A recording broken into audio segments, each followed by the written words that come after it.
सतगुरु रामपाल जी परमेश्वर जी की जय हो। परमपिता परमात्मा सारी सृष्टि के रचनहार, कुल मालिक, असंख्य ब्रह्मांडों के स्वामी, जगत गुरु, तीनों लोकों में प्रवेश करके सबका भरण पोषण करने वाले राजाधीराज, आत्माधार, नाथों के नाथ, देवों के देव महादेव, सर्वेश्वर महेश्वर, मृत्युंजय, अजरो अमर, आदि अनादि सनातनी प्रभु, जगत पिता जगदीश्वर, श्री श्री 1008 की उपाधि के वास्तविक अधिकारी, अकाल मूरत शब्द स्वरूपी राम वासुदेव, सर्वगतम ब्रह्म, परम पूज्य, प्रथम पूज्य, परम संत, परम पुरुष, परम धनी, परम दयालु, सत्य कबीर, हक्का कबीर, अल्लाहु कबीर, अल्लाहु अकबर, बाखबर, अल्लाह ताला, जगत के तारणहार, जगत के मुक्तिदाता, जगत के जगन्नाथ, हारे के सहारे, हिंदुओं के राम, मुसलमानों के अल्लाह, सिखों के वाहिगुरु, ईसाइयों के मसीह, दया के सागर दया निधि, करुणा के सागर करुणा निधि, स्वयंभू परिभू, संकट मोचन, कष्ट हरण, मंगल करण, दुख भंजन, अविगत कबीर, निर्विकार निर्विषम परमात्मा, अलय अलेख सतगुरु, आदि अनादि सतगुरु, असली मर्यादा पुरुषोत्तम, असली राम, असली कृष्ण, असली घनश्याम, असली मुरारी, राजाओं के राजा, महाराजाओं के महाराजा, शहंशाहों के शहंशाह, सम्राटों के सम्राट, भगवानों के भगवान, अल्लाहों के अल्लाह, प्रभुओं के प्रभु, मसीहाओं के मसीह, सच्चे वाहिगुरु, बाबाओं के बाबा, पीरों के पीर, सेठों के सेठ, जगत सेठ, सावड़सा सेठ, सर्वगुण संपन्न, अनंत कोटि कलाओं के स्वामी, अनंत कोटि ब्रह्मांडों के नायक, योगियों में महायोगी, ध्यानियों में महाध्यानी, सिद्धों में परम सिद्ध, ज्ञानियों में तत्व ज्ञानी, ब्रह्म ज्ञानी, महाज्ञानी, परम ज्ञानी, सर्वश्रेष्ठ ज्ञानी, विज्ञानी, युवा कबीर, समरथ कबीर, असमवात, अमित ओजा, सच्चे रहनुमा, करीम अल्लाह, सुभान अल्लाह, दुनिया के अंतिम पैगंबर, 8 सितंबर 1951 से गांव धनाना, जिला सोनीपत, हरियाणा, भारतवर्ष की पावन भूमि पे प्रकट रियल कल की भगवान श्री नारायण साकार हरि, श्री बाबा साहिब, नूर अनंत परमात्मा, संत श्रोमणी सतगुरु रामपाल जी परमेश्वर जी के चरण कमल में साध संगति से जुड़े हुए आप और हम सभी सत्सेवक भाई बहनों का अनंत कोटि दंडोत प्रणाम।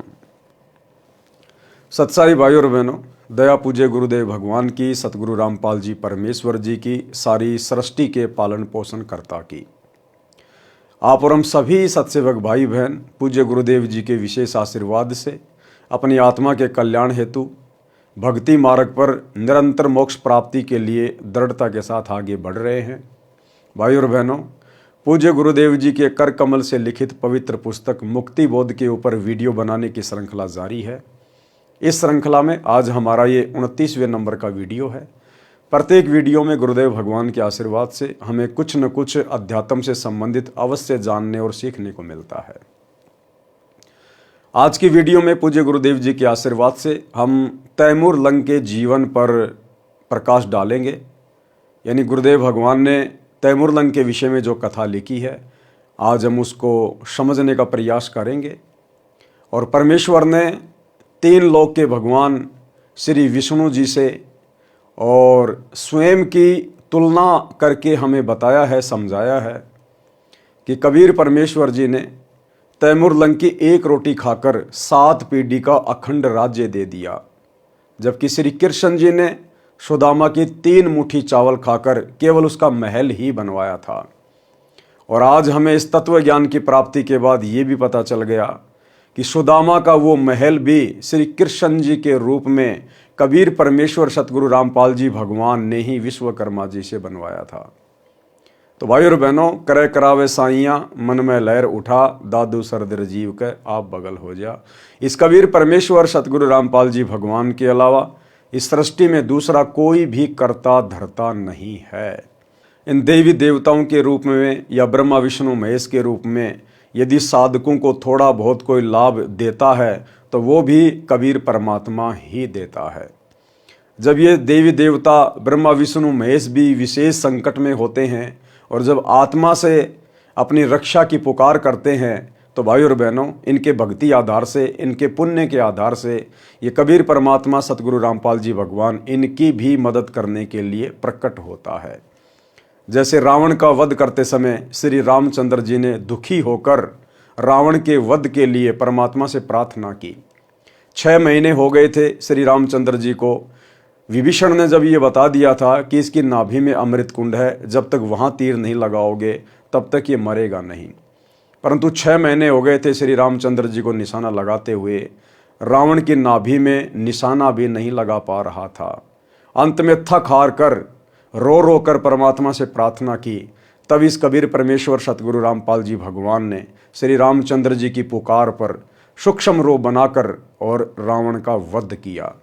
ठीक इसी प्रकार द्वापर में श्री कृष्ण का रूप बनाकर कबीर परमेश्वर सतगुरु रामपाल जी भगवान ने ही कंस का वध किया था। अन्यथा श्री कृष्ण जी तो बालक थे, कंस के सामने बालक बच्चे, उनकी कोई भी साथ नहीं थी कि वो कंस का वध कर देते। चाणोर जैसे पहलवान को भी, कंस केसी जैसे राक्षस को भी इसी कबीर परमात्मा सतगुरु रामपाल जी भगवान ने ही श्री कृष्ण रूप बनाकर मारा था। तो भाई और बहनों, आज हम उसी कबीर परमेश्वर सतगुरु रामपाल जी भगवान की महिमा सुनने जा रहे हैं। पवित्र पुस्तक मुक्ति बोध पेज नंबर 492। तैमूर लंग को 7 पीढ़ी का राज्य कबीर जी ने दिया। कबीर परमात्मा ने 1 रोटी के बदले 7 पीढ़ी का राज तैमूर लंग को दिया। पारक के अंक की वाणी नंबर 1170 से 1180।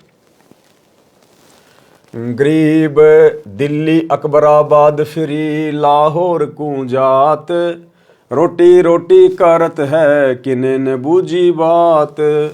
गरीब तिबर लंग तालिब मिले एक रोटी की चाह, जिंदा रूप कबीर धरी तिबर लंग सुनिरा। गरीब दिल्ली अकबराबाद फिरी लाहौर कूंजात, रोटी रोटी करत है किने न बूझी बात। गरीब तिबर लंग तालिब मिले एक रोटी की चाह, जिंदा रूप कबीर धरी तिबर लंग सुनी राह। गरीब रोटी पोई प्रीत से जल का ठूठा हाथ, जिंदे की पूजा करी मात पुत्र दो साथ। गरीब सांकड़ काडी चीड़ की सन्मुख लाई लात, लात घमू के लाए कर जिंदा भया अजाती।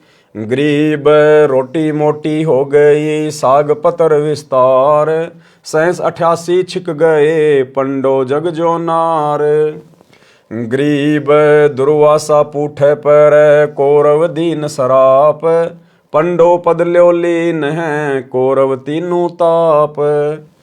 गरीब 18 खूणी खपी गई दुर्योधन बलवंत, पंडो संग समीप है आदि अंत के संत। गरीब तिबर लंग हूँ म्यों रह मन में कुछ नहीं चाहा, मौज मेहर मोला करी दीन्या तकत बैठाए। गरीब हिंद जिंद सब ही दई सेत बंद लग सीर, गड़गजनी ताबे करी जिंदा इसम कबीर। गरीब 7 सही सड़नी सली पीछे डिगमग ख्याल, औरंगजेब और तिबर लंग इन पर नजर निहाल। गरीब अगले सतगुरु शेर थे पिछले जम्बुक गीद, या में भिन्न भांति हैं देखी दीद बरदीद। पारक के अंक की वाणी नंबर 1170 से 1180 का सरलार्थ। परमेश्वर कबीर जी एक जिंदा बाबा का वेश बनाकर पृथ्वी के ऊपर धार्मिकता देखना चाहते थे।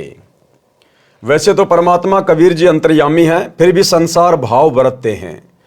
जिंदा बाबा के वेश में कई शहरों गांवों में गए, 1 रोटी मांगते रहे। अन्न का अभाव रहता था, बारिश पर खेती निर्भर थी, जिस कारण से अधिकतर व्यक्तियों का निर्वाह कठिनता से चलता था। जब परमात्मा चलते चलते उस नगर में आए जिसमें तैमूर लंग मुसलमान लोहार अपनी माता के साथ रहता था। तैमूर के पिता की मृत्यु हो चुकी थी। तैमूर 18 वर्ष की आयु का था। निर्धनता कमाल की थी। कभी भोजन खाने को मिलता, कई बार एक समय का भोजन ही नसीब होता था। तैमूर लंग की माताजी बहुत धार्मिक स्त्री थी। कोई भी यात्री, साधु या सामान्य व्यक्ति द्वार पर आता तो उसे खाने के लिए अवश्य आग्रह करती थी। स्वयं भूखी रह जाती थी। रास्ते चलते व्यक्ति को अवश्य भोजन करवाती थी। जिस दिन परमात्मा जिंदा रूप में परीक्षा के उद्देश्य से आए, उस दिन केवल 1 रोटी का आटा बचा था। तैमूर लंग को भोजन खिला दिया था। स्वयं भी खा लिया था। शाम के लिए केवल एक रोटी का आटा शेष था। तैमूरलंग अमीर व्यक्तियों की भेड़ बकरियों को चराने के लिए जंगल में प्रतिदिन ले जाया करता। वह किराए का पाड़ी था। धनी लोग उसे अन्न देते थे। निर्धनता के कारण तैमूरलंग एक लोहार के ऐरण पर शाम को बकरी भेड़ गांव लाने के बाद घण की चोट लगाने की दिहाड़ी करता था, यानी मजदूरी करता था। उससे भी अन्न मिलता था। जिस दिन परमात्मा तैमूरलंग को जंगल में मिले, उस दिन भी तैमूरलंग प्रतिदिन की तरह भेड़ बकरियां चराने जंगल में गांव के साथ ही गया हुआ था। जब परमात्मा तैमूरलंग को मिले तथा रोटी मांगी तो तैमूरलंग खाना खा चुका था। तैमूरलंग ने कहा कि महाराज आप बैठो, मेरी भेड़ बकरियों का ध्यान रखना कि कहीं कोई गुम ना हो जाए। मैं निर्धन हूँ, भाड़े पर बकरियां तथा भेड़ों को चराता हूँ। मैं घर से रोटी लाता हूँ, यहाँ पास में ही हमारा घर है। परमात्मा ने कहा ठीक है, संभाल रखूँगा। तैमूरलंग घर गया, माता को बताया कि एक बाबा कई दिन से भूखा है, रोटी मांग रहा है। माता ने तुरंत आटा तैयार किया, एक रोटी बनाई, क्योंकि आटा ही एक रोटी का बचा था। एक रोटी कपड़े में लपेटकर जल का लोटा साथ लेकर बाबा जी के पास दोनों माँ बेटे आए। रोटी देकर जल का लोटा साथ रख लिया।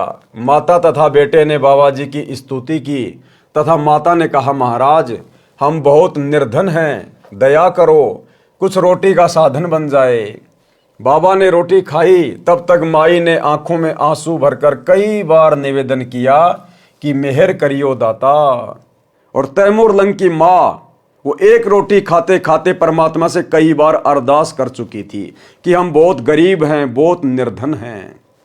और परमात्मा ने फिर तैमूरलंग को 7 पीढ़ी का राज्य दे दिया, उसकी कमर में 7 साकड़ मार के। तो भाइयों और बहनों, ये दाता है, हम इससे ना मांगेंगे तो भी ये हमें देगा, लेकिन कब? जब ये हमें अपना मान लेगा, जब हम पतिव्रता पद पे आ जाएंगे। तो तैमूरलंग की मां ने रोते रोते अरदास की और परमात्मा ने तैमूरलंग की कमर में भेड़ बकरियों की जो साकड़ थी उससे चोटें मारी 7 उसकी कमर।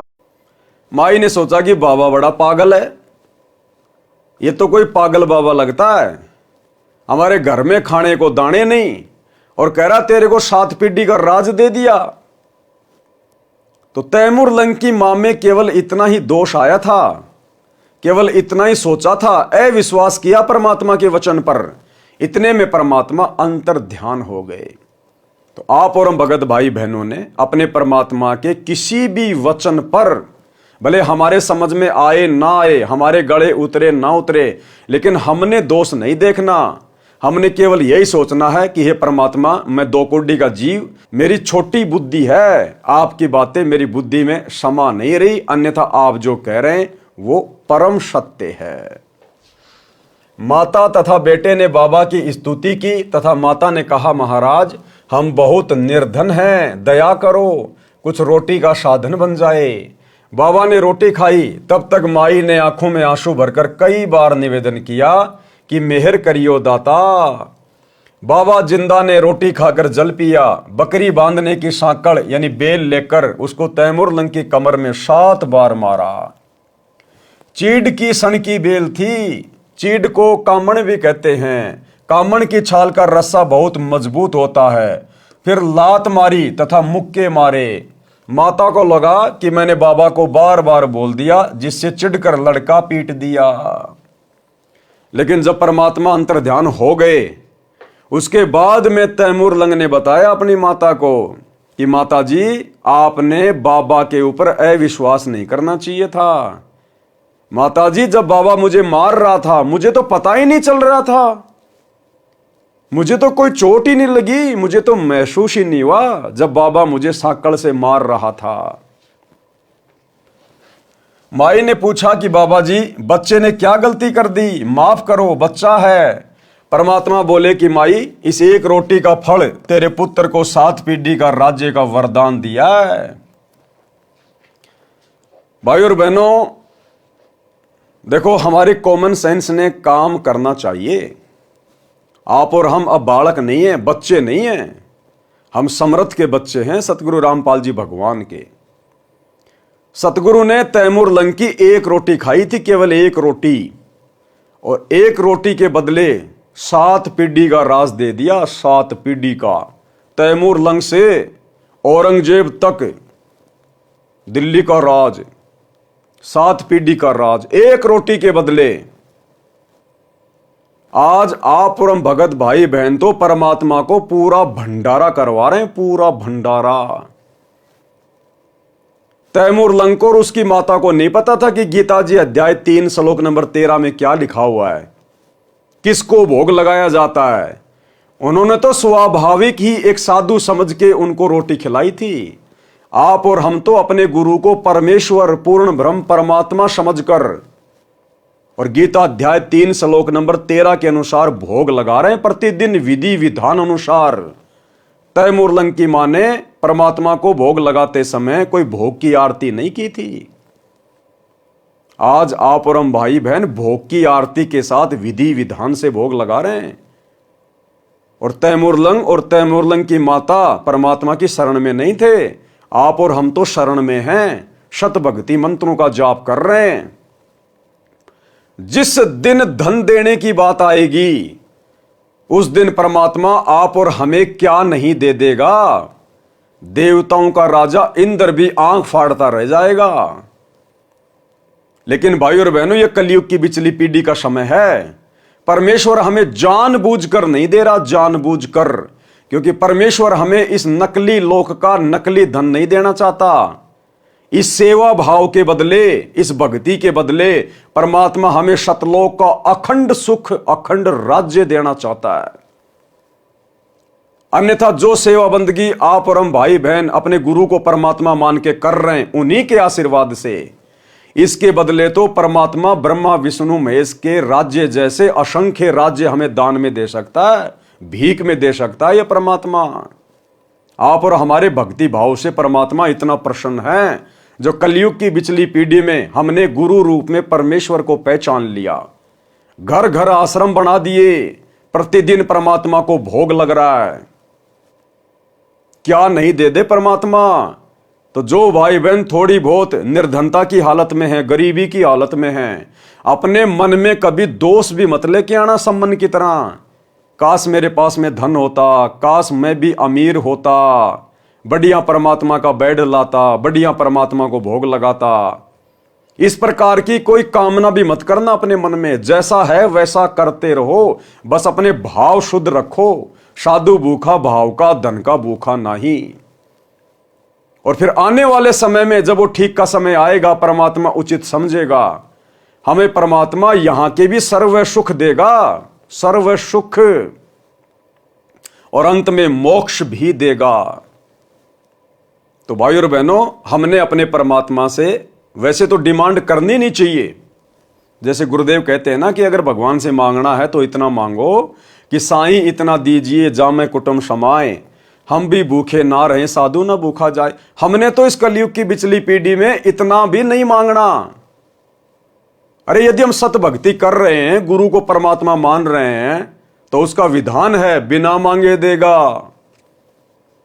यदि हम तीनों समय की आरती विधि विधान से कर रहे हैं, गुरु को इष्ट मान के कर रहे हैं, हाथ में भक्ति बोध लेकर उनके सामने खड़े होके कर रहे हैं, तो भक्ति बोध में हम अपने परमात्मा से रोजाना मांगते ही तो हैं।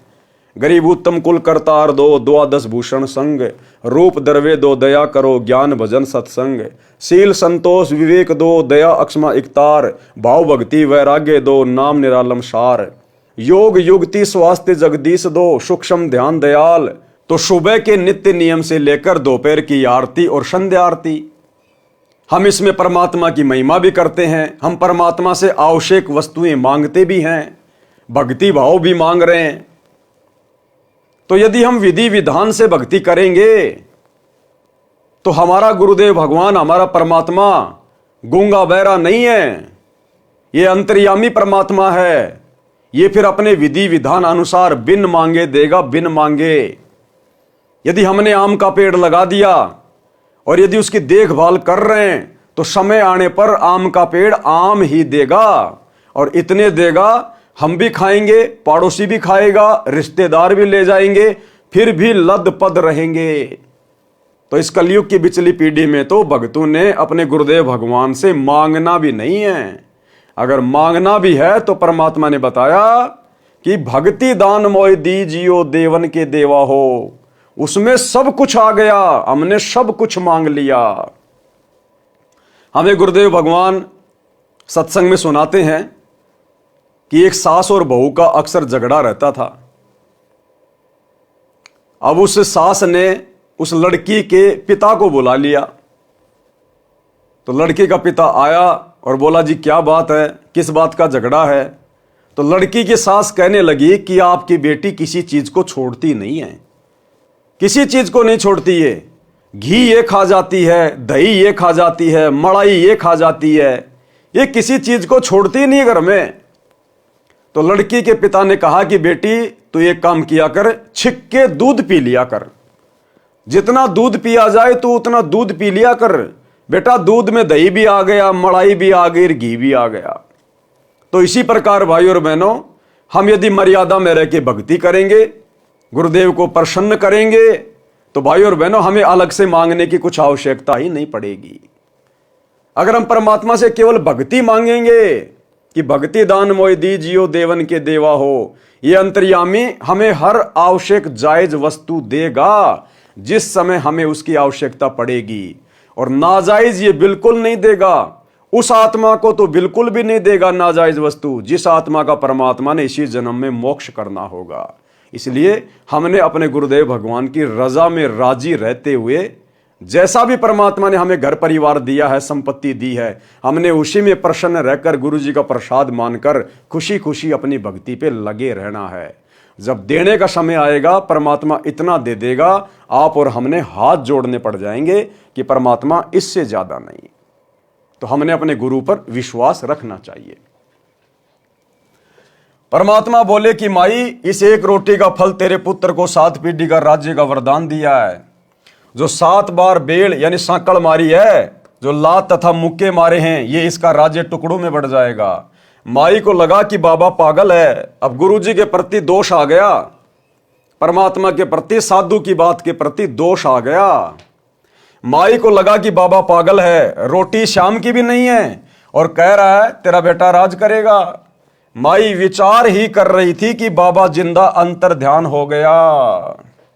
तो आज गुरुदेव भगवान हमें जो जो बातें बता रहे हैं, हमने प्रत्येक बात को पत्थर की लकीर समझ लेना चाहिए। साध वचन पलटे नहीं, चाहे पलट जाए ब्रह्मांड।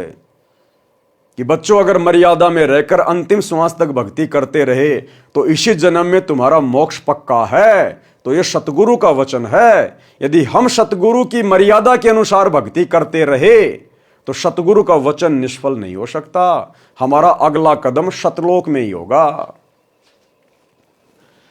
कुछ दिन के पश्चात गांव की एक जवान लड़की को राजा के सिपाही उठाने की कोशिश कर रहे थे।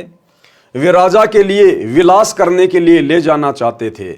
तैमूर लंग दौड़ा दौड़ा गया, सिपाहियों को लाठी से पीटने लगा, कहने लगा कि हमारी बहन हमारी इज्जत है, दुष्ट लोगों चले जाओ। परंतु वे 4-5 थे, घोड़े 7 थे। उन्होंने तैमूर लंग को बहुत पीटा, मरा हुआ समझकर छोड़ दिया और लड़की को उठा ले गए। तैमूर लंग होश में आया। गांव में चर्चा चली कि तैमूर लंग ने बहादुरी का काम गांव की इज्जत के लिए किया। अपनी जान के साथ खेलकर गांव की इज्जत बचानी चाहिए।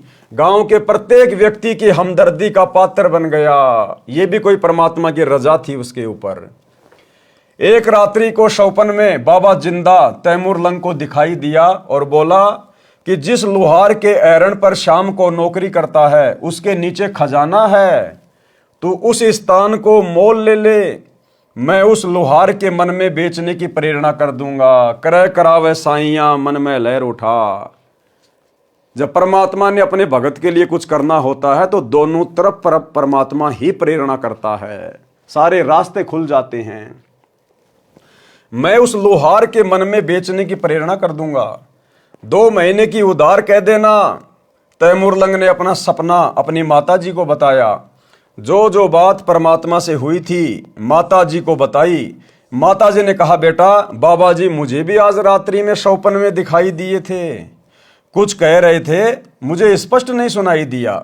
माता ने कहा कि बाबा जी की बात सच्ची है तो बेटा धन्य हो जाएंगे, तू जा ऐरण वाले से बात कर। ऐरण वाले के मन में कई दिन से प्रबल प्रेरणा हो रही थी कि ये स्थान कम पड़ गया है, मेरी दूसरी जगह जमीन बड़ी है, इसे कोई उधार भी ले ले तो दे दूंगा, मैं अपने बड़े प्लाट में ऐरण लगा लूंगा। तैमूर लंग ऐरण वाले मालिक के पास गया और वर्तमान ऐरण वाली जगह को उधार लेने की प्रार्थना की। ऐरण वाला बोला कि बात पक्की करना, जो समय रुपए देने का रखा जाएगा उस समय रुपए देने होंगे। तैमूर लंग ने कहा कि 2-3 महीने में रुपए दे दूंगा। ऐरण वाला तो 1 वर्ष तक उधार पर देने को तैयार था। बात पक्की हो गई। तीसरे दिन ऐरण वाली जगह खाली कर दी गई। तैमूर लंग ने अपनी माताजी के सहयोग से उस जगह की मिट्टी के डलों की 4 दीवारी बनाई, वहां पर झोपड़ी डाल ली। रात्रि में खुदाई की तो खजाना मिला। ऐरण वाला पुराना ऐरण भी उसे दे गया, उसे कुछ रुपए ले लिए, स्वयं नया ऐरण ले आया। परमात्मा स्वप्न में फिर तैमूर लंग को दिखाई दिए तथा कहा कि बेटा खजाने से थोड़ा थोड़ा धन निकालना, उससे 1-2 घोड़ा लेना, उन्हें महंगे सस्ते लाभ हानि में जैसे भी बिके बेच देना, फिर कई घोड़े लाना, उन्हें बेच आना। जनता समझेगी कि तैमूर लंग का व्यापार अच्छा चल गया। तैमूर लंग ने वैसे ही किया। 6 महीने में अलग से जमीन मोल ले ली। पहले भेड़ बकरियां खरीदी, बेची, फिर सैकड़ों घोड़े वहां बांध लिए, उन्हें बेचने ले जाता और ले आता। गांव के नौजवान लड़के नौकर रख लिए, बड़ा मकान बना लिया। तैमूर लंग को वह घटना रह रहकर कचोट रही थी कि यदि मैं राजा बन गया तो सबसे पहले उस अपराधी बेशरम राजा को मारूंगा जिसने मेरे गांव की इज्जत लूटी थी। जवान लड़की को उसके सैनिक बलपूर्वक उठाकर ले गए थे। अब तैमूर लंग के साथ धन था, जंगल में वर्कशॉप बनाई, लोहार कारीगर था, स्वयं तलवार बनाने लगा। गांव के नौजवान व्यक्तियों को अपना उद्देश्य बताया कि उस राजा को सबक सिखाना है जिसने अपने गांव की बेटी की इज्जत लूटी है। मैं सेना तैयार करूंगा, जो सेना में भर्ती होना चाहे उसे 1 रुपया तनख्वाह दूंगा। अब उस समय 1 रुपया बहुत होता था भाई और बहनों, बहुत ज्यादा। 1 रुपये में तो एक भैंस आ जाती थी उस समय, एक भैंस। मैं सेना तैयार करूंगा, जो सेना में भर्ती होना चाहे उसे 1 रुपया तनख्वाह में दूंगा। उस समय 1 रुपया चांदी का बहुत होता था। जवान लड़के सैकड़ों तैयार हो गए, वे अपने रिश्तेदारों को ले आए। इस प्रकार बड़ी सेना तैयार की, लोहार कारीगर तनख्वाह पर रखे, तलवार ढाल तैयार करके उस राजा पर धावा बोल दिया, उसे अपने अधीन कर लिया, उसका राज्य छीन लिया। उसको मारा नहीं, अलग गांव में भेज दिया, उसके निर्वाह के लिए महीना देने लगा। धीरे धीरे तैमूर लंग ने इराक, ईरान, तुर्किस्तान पर कब्जा कर लिया, फिर भारत पर भी अपना शासन जमा लिया। दिल्ली के राजा ने उसकी पराधीनता यानी गुलामी स्वीकार नहीं की, उसे मार भगाया। उसके स्थान पर बरेली के नवाब को दिल्ली का वायसराय बना दिया, जो तैमूर लंग का गुलाम रहा। उसे प्रति 6 महीने फसल कटने पर कर देकर आता था। तैमूर लंग की मृत्यु के पश्चात दिल्ली के वायसराय ने कर देना बंद कर दिया, स्वयं स्वतंत्र शासक बन गया। तैमूर लंग का पुत्र दिल्ली का राज्य लेना चाहता था तो उसे नहीं दिया। बाबर तैमूर लंग का तीसरा पोता था। उसने बार बार युद्ध करके अप्रैल सन 1526 में भारत का राज्य प्राप्त कर लिया। अब भाई और बहनों, इतिहास की ये गूढ़ बातें कि तैमूर लंग ने एक बरेली के वायसराय को दिल्ली की गद्दी पे बैठाया और तैमूर लंग के मरने के बाद में उस वायसराय ने अपने आप को स्वतंत्र राजा घोषित कर दिया। ये बातें आपको इतिहास में भी देखने और ढूंढने को नहीं मिलेंगी। जो बातें परमेश्वर जी अपने कर कमल से लिख रहे हैं, क्योंकि तैमूर लंग को 7 पीढ़ी का राज्य देने वाला कोई और नहीं था, स्वयं सतगुरु रामपाल जी भगवान थे। इनसे भला क्या छुपा हुआ है। उसने बार बार युद्ध करके अप्रैल 1526 में भारत का राज्य प्राप्त कर लिया। बाबर का पुत्र हुमायूं था, हुमायूं का अकबर, अकबर का जहांगीर, जहांगीर का शाहजहां, शाहजहां का पुत्र औरंगजेब हुआ। 7 पीढ़ियों ने भारत पर राज्य किया। इतिहास गवाह है, फिर औरंगजेब के बाद राज्य टुकड़ों में बट गया। अन्नदेव की आरती में भी संत गरीबदास जी ने कहा है कि रोटी तैमूर लंग को दीनी, यानी तैमूर लंग ने परमात्मा को एक रोटी खिलाई थी, ताते 7 पातशाही लीनी, उसके बदले 7 पीढ़ी का राज दे दिया परमात्मा ने, 7 पीढ़ी का राज। और आज हम अपने गुरु को इष्ट मानकर जो घर घर में उन्हें भोग लगा रहे हैं, हमें परमात्मा सदा का राज्य देगा, सदा का। यहां की 7 पीढ़ियों का राज्य तो सतलोक के राज्य के आगे कुछ भी नहीं है, गंध है, गंध। आज हम जिस विधि विधान से परमेश्वर को प्रसन्न करने में लगे हुए हैं, हमें परमात्मा अखंड राज्य देगा, सतलोक का अखंड राज्य। इसलिए हम केवल यहां का राज्य मांगकर अपने कर्म ना फोड़ें, परमात्मा को नाराज ना करें, दुखी ना करें। भाई और बहनों, हम पहले कहानी सुना करते थे। एक लड़का अपनी मां के साथ में दुकान पे गया, तो लड़के ने टॉफी के डिब्बे को हाथ लगाया, मिठाई के डिब्बे को हाथ लगाया। तो माता ने कहा कि बेटा क्या लेगा? उसने कहा कि मिठाई लूंगा, मिठाई। तो दुकानदार बोला बेटा ले ले, इसमें हाथ दे के ले ले, इसमें निकाल ले। तो बेटे ने नहीं निकाला, कहा अंकल जी आप दो, मेरा हाथ बहुत छोटा है, मेरे हाथ में तो 2-4 ही टॉफी आएंगी, आप अगर अपने हाथ से दोगे तो बहुत सारी टॉफी आएंगी। तो हम अपने गुरुदेव भगवान से मांगकर अपनी मूर्खता का प्रमाण ना दें। हम ज्यादा से ज्यादा क्या मांगेंगे? हम एक कार मांग लेंगे, एक प्लाट मांग लेंगे, 2-4 जमीन के टुकड़े मांग लेंगे, बच्चे की नौकरी मांग लेंगे। इससे ज्यादा हमारी बुद्धि काम ही नहीं करती। और परमेश्वर जब देगा तो छप्पर फाड़ के देगा, हमारी कल्पना से बाहर देगा। और हमने तो यहां का कुछ चाहिए नहीं भाइयों, यहां का तो परमात्मा हमें देना भी नहीं चाहता। परमात्मा कहते हैं इंद्रदा राज कागदा भिष्टा ना भोगा इंद्राणी नु। फिर इस धरती का भला हम क्या मांगे परमात्मा से? हमें जिस चीज की आवश्यकता थी युगों युगों से, जो चीज सदा हमारे साथ में रहेगी, वो भक्ति हमें गुरुदेव ने दे दी। कबीरा सब जग निर्धना धनवंता ना कोई, और धनवंता सो जानिए जिसके पास राम नाम धन होए। इससे बड़ा धन तो सृष्टि में कहीं नहीं है, 21 ब्रह्मांड में नहीं है इससे बड़ा धन, जो धन हमें गुरु जी ने दे दिया।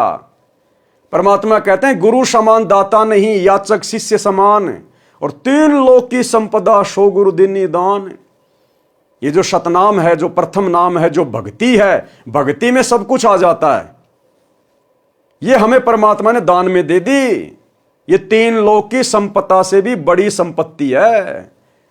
अब इस भक्ति से ज्यादा और हम क्या मांग सकते हैं अपने भगवान से? तो भाई और बहनों, हमने केवल मर्यादा में रह के भक्ति करनी है। बाकी हमें समय पर जिस चीज की आवश्यकता होगी और गुरुदेव भगवान उचित समझेंगे तो हमें उसके भरोसे बिल्कुल भी नहीं रहने देंगे, बिल्कुल भी। तो हमने तो अपनी भक्ति पर ध्यान देना है। रोटी तैमूर लंग को दीनी, ताते 7 पातशाही लीनी। तैमूर लंग को परमात्मा उसी जिंदा वाले वेश में फिर मिले जब वह 80 वर्ष का हो गया था, शिकार करने गया था, राजा था। तब उसको समझाया कि भक्ति कर राजा, नहीं तो नरक में गिरेगा। भूल गया वो दिन जब एक रोटी ही घर पर थी। उस समय तैमूर लंग बाबा के चरणों में गिर गया, दीक्षा ली, राज्य पुत्र को दे दिया। 10 वर्ष और जीवित रहा। वह आत्मा जन्म मरण में है, वो तैमूर लंग भी जन्म मरण में है, जन्म मरण में, 7 पीढ़ी का राज्य लेकर भी। और भाई और बहनों, पता नहीं उस तैमूर लंग को वर्तमान में मौका मिलेगा या नहीं मिलेगा, लेकिन आप और हम अपनी किस्मत को सराहें कि आप और हमें परमात्मा ने वर्तमान में मौका दे दिया पूर्ण मोक्ष प्राप्ति का, अखंड सुख प्राप्ति का, जो मौका ब्रह्मा विष्णु महेश को भी प्राप्त नहीं है। तो आप और हम कितनी सौभाग्यशाली आत्मा हैं। हमें परमात्मा क्या नहीं दे दे, लेकिन परमेश्वर हमें जानबूझकर नहीं दे रहा, जानबूझकर। अन्यथा आप और हमारे भाग्य से अधिक धन, राज्य, सुख तीनों लोकों में किसी के भाग्य में नहीं लिखा हुआ है, लेकिन परमेश्वर जानबूझकर उसको कैंसिल कर रहे हैं और हमसे भक्ति करवाने के लिए हमें परमात्मा इस स्थिति में रखे हुए हैं। इसलिए हमने गुरुदेव की रजा में ही राजी रहना है। ये 10, 15, 20 वर्ष हमने ऐसे ही काट देनी है, पता भी नहीं चलेगा कब ये समय कट जाएगा और हमारा अगला कदम सतलोक में होगा। वह आत्मा जन्म मरण में है, परंतु भक्ति का बीज पड़ गया। यदि उस निर्धनता में भक्ति करने को कहता तो नहीं मानता था।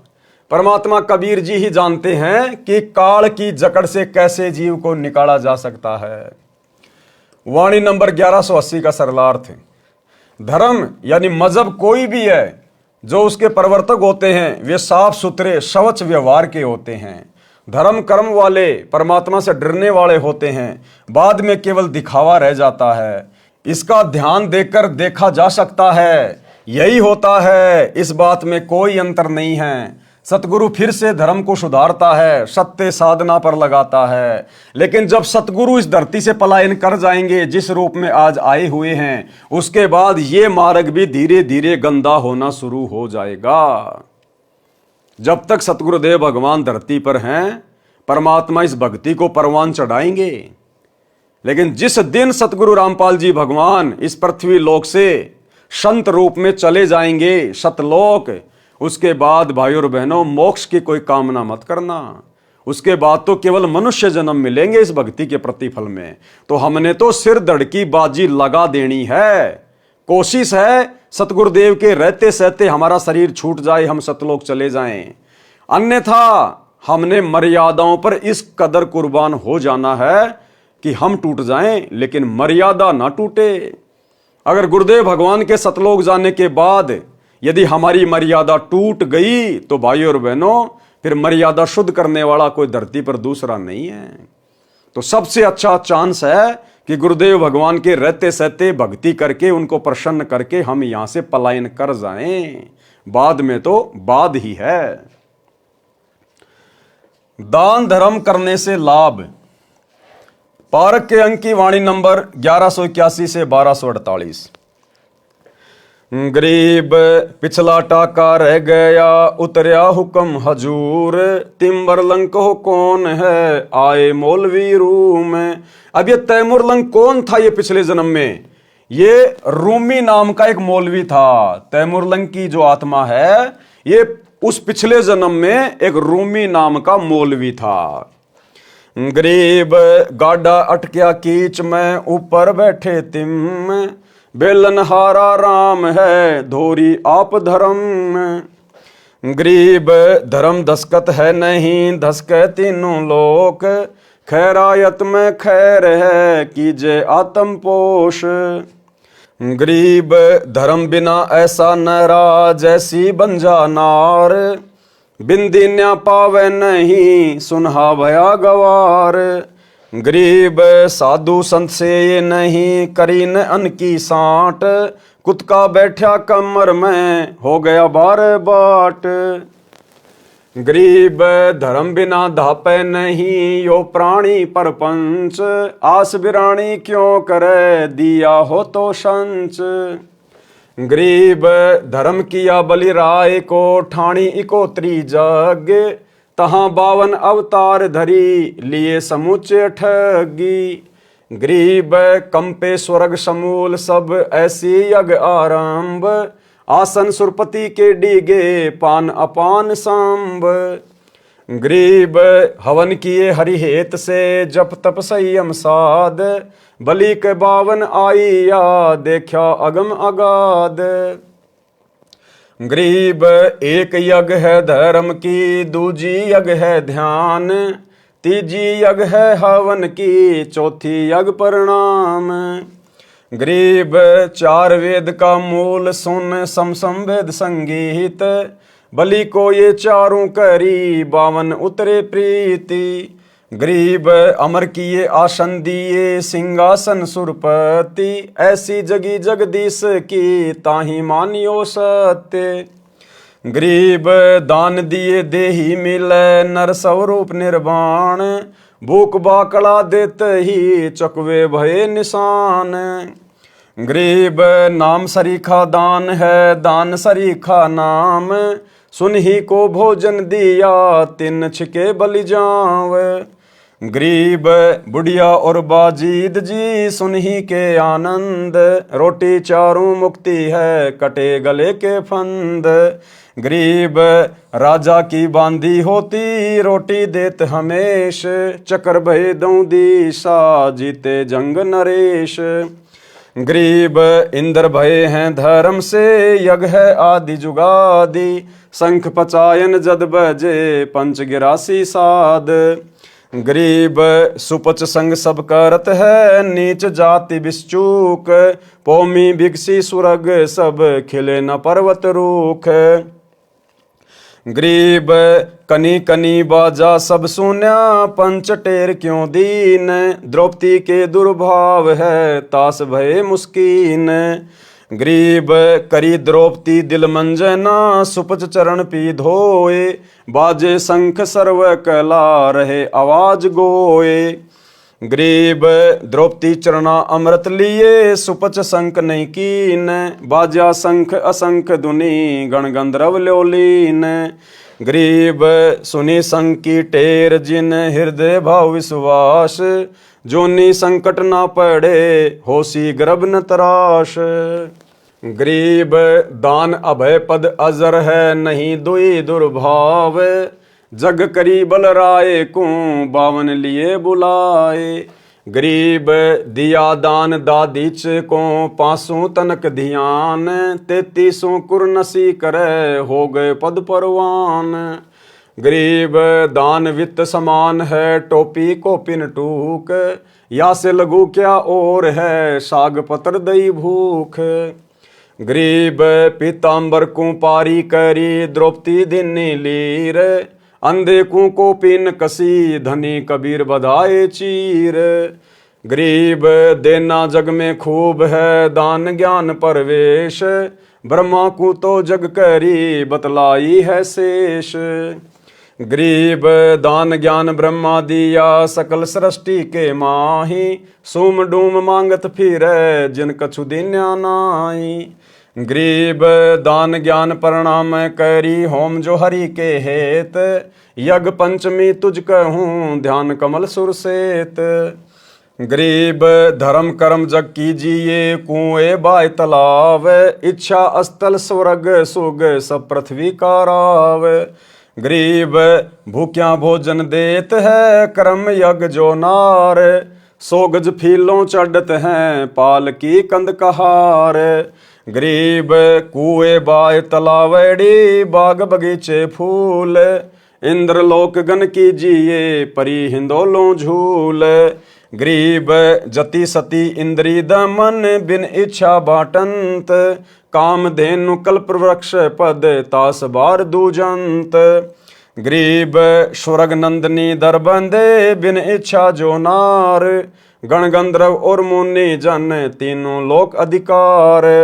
गरीब पतिव्रता नारी धरो आन पुरुष नहीं ने, अपने पति की बंदगी दुर्लभ दर्शन ये। गरीब माता मुक्ति सुनीति सी मैना सी पुरकार, फकर फरीद फिकर ल गया कूप कलप दीदार। गरीब ऐसी जननी मात सत्य पुत्र दे उपदेश, और नार व्यभिचारिणी यो भागत हैं शेष। गरीब समुद्र तो नग देत है इंद्र देत स्वाति, नारी पुत्र देत है ध्रुव कैसी लगमाती। गरीब 7 धात पृथ्वी दई 7 अन्न परवीन, वृक्षा नदियों फल दिए यो नर मूड कुलीन। गरीब जिन पुत्र नहीं जग करी पिंड प्रदान पुराण, नाहक जग में अवतरे जिनसे निका स्वान।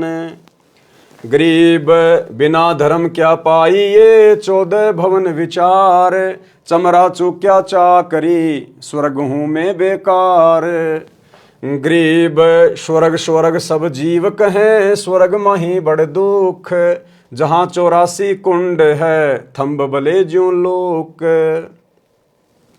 गरीब कुंड पड़ा निकसै नहीं, स्वर्ग न चितवन कीन, धर्मराय के धाम में मार अधिक बेदीन। गरीब कर साहिब की बंदगी, सुमरण कल्प कबीर, जम के मस्तक पाँव दे जाय मिले धर्म धीर। गरीब धर्म धीर जहाँ पुरुष है, ताकि कल्प कबीर, सकल प्राण में रम रहा सब पीरन सिर पीर। गरीब धर्म दजा फरकंत है, तीनों लोक तलाक, पापी चुन चुन मारिए मुख में दे दे राख। गरीब पापी के पर्दा नहीं, शिव पर कल्प करंत, माता को घरणी कहे भस्मा गिर भस्मंत। गरीब भस्म हुए आप कल्प से, शिव को कछु न कीन, इस दुनिया संसार में कर्म भय लोलीन। गरीब जिन्हों दान तद्दब किया, तिन पाई सब रिद, बिंदानी व्यागर भये तासर पंजाबे गद। गरीब कर दीने कुर्बान जान, नैन नाक मुख द्वार, पीछे कछु राख्या नहीं नर मानुष अवतार। गरीब दान दया दरवेश दिल, बैराट फटक जो दिल, दानी ज्ञानी निपजही सोम सदा ज्यों सील। गरीब सोम सुमर से साख क्या, हनिये छाती तोड़, 80 गंज बाटे नहीं कीन्यों गारत गोर। गरीब हरिचंद ऐसी यज्ञ करी, राजपाट स्यों दे, संग ही तारा लोचनी काशी नगर बिके। गरीब मरकट का मंगता किया, मुर्द पीर चिंडाल, डायन तारा लोचनी राजा पुत्र काल। गरीब उस डायन को तोरी है, हरिचंद्र हाथ खड़ग, स्वर्ग मृत्यु पाताल में ऐसी और न जग। गरीब मोर ध्वज मेला किया, जग आए जगदीश, ताम्र ध्वज आराधर्या अर्पण कीन्या शीश। गरीब अम्बरीश आनंद में यज्ञ रूप सब अंग, दुर्वासा को दव नहीं चक्र सुदर्शन संग। गरीब राजा अधिक पुरूरवा होमि दई जिंदे, 3 लोक साका भया अमर अभय पद ने। गरीब मरुत यज्ञ अद की करी, पृथ्वी सर्वस दान, अनंत कोटि राजा गए पद चीनत परवान।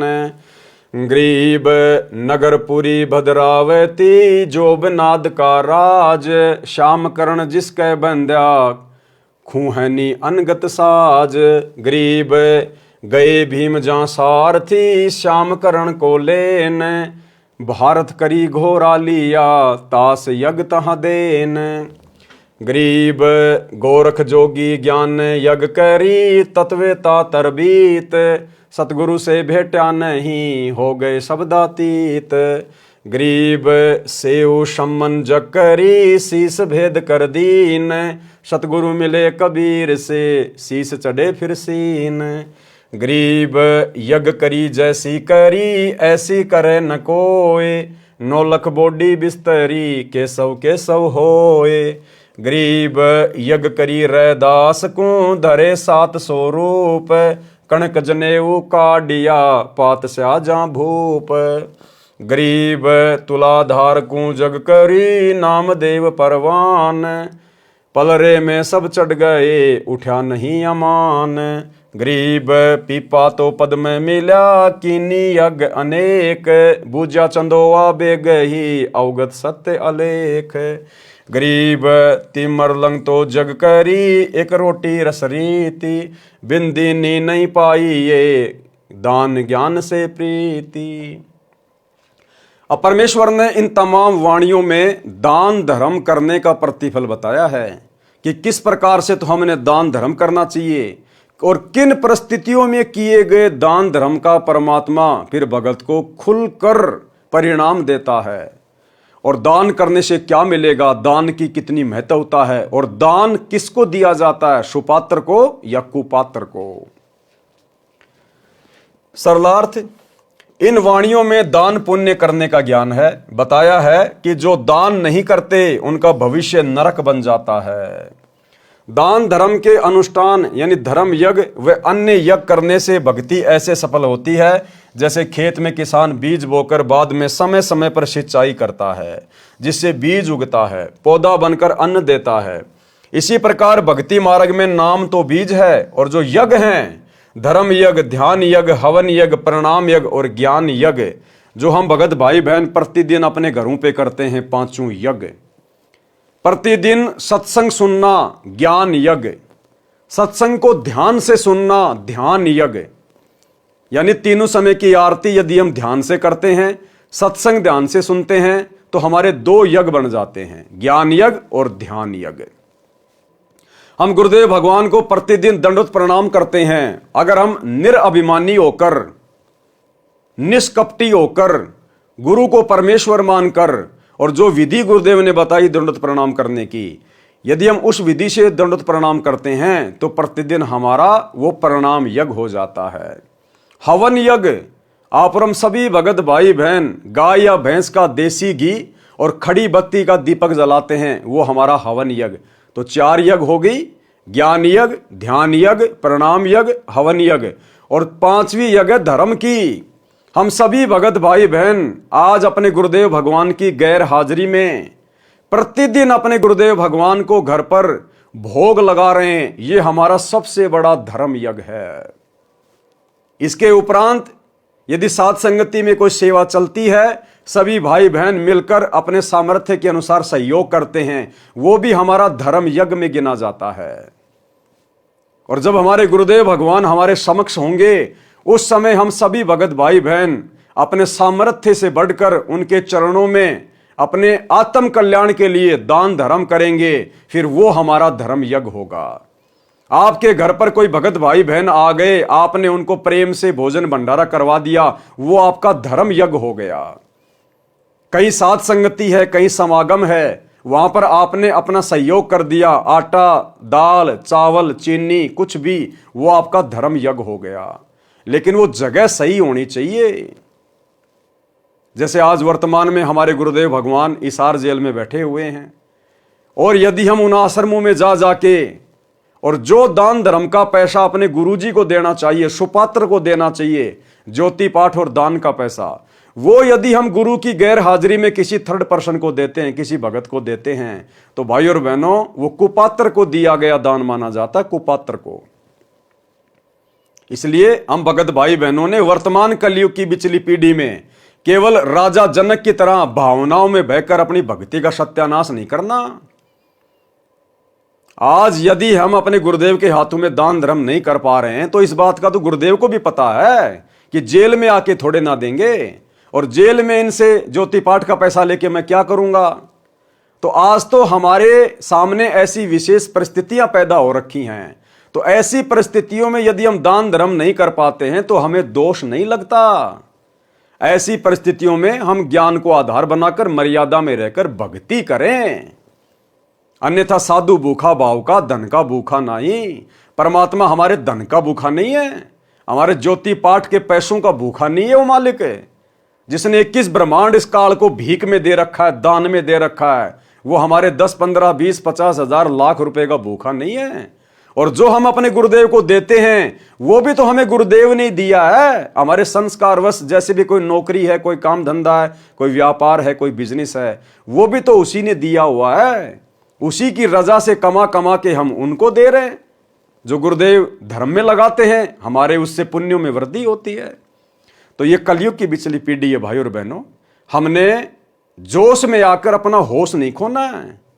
भगत ने दान धर्म करना है, लेकिन करना किसको? सुपात्र को। सुपात्र कौन? केवल सतगुरु रामपाल जी भगवान। तो हमने अपने गुरुदेव का इंतजार करना चाहिए। और जिन जिन लोगों ने इन आश्रमों में जाके कुपात्रों को, इन कोऑर्डिनेटरों को, गुरुजी के परिवार को जो दान धर्म दिया है, आप सबकी आंखों के सामने उन कुपात्रों ने आपके दान धर्म का जमकर दुरुपयोग किया है। क्योंकि भाई और बहनों, परमात्मा की वाणी कभी झूठ नहीं हो सकती कि सुपात्र को दिया गया दान फलेगा, कुपात्र को दिया हुआ नहीं फलेगा। तो संगत ने तो इन आश्रमों में कुपात्रों को दे दिया, और उन कुपात्रों ने फिर आपके पैसों का दुरुपयोग किया। धनाना गांव में करोड़ों रुपये का बैडमिंटन का स्टेडियम बना दिया, गया पैसा पानी में। धनाना आश्रम में 200 एकड़ जमीन में बहुत बड़े हॉस्पिटल का काम शुरू कर दिया, गया करोड़ों रुपया पानी में। हरियाणा के जाट आरक्षण में करोड़ों रुपया दे दिया उन अपने समाज वालों को चंदे के रूप में, गया करोड़ों रुपया पानी में। गैंगस्टर आनंदपाल सिंह की सीबीआई जांच के लिए 5 लाख रुपया राजपूत करनी सेना को दे दिया, गया भक्तों का दान पानी में। हरियाणा के गोहाना जाट महासभा का 5वां फ्लोर गुरुजी का बड़ा लड़का बनवा रहा है 1 करोड़ की लागत से, गया करोड़ों रुपया पानी में। गांव वालों के लिए रोडें बना दी, बसें चला दी, एम्बुलेंस चला दी, आश्रम में दुनिया भर के पाखंड शुरू कर दिए, राजनीति में पैर फंसा लिया, गया भक्तों का दान धर्म पानी में। तो परमात्मा का वचन झूठ नहीं हो सकता, इसलिए अगर आपने दान धर्म भी करना है तो योग्य जगह देखो कि आपके दान धर्म का क्या किया जाएगा, कहीं आपके कर्म तो नहीं फोड़े जाएंगे। अन्यथा आपने अपने गुरुजी के आने का इंतजार करना चाहिए। आप कितने बड़े अरबपति हैं, खरबपति हैं, उस समय अपने गुरुजी को देना दिल खोल के।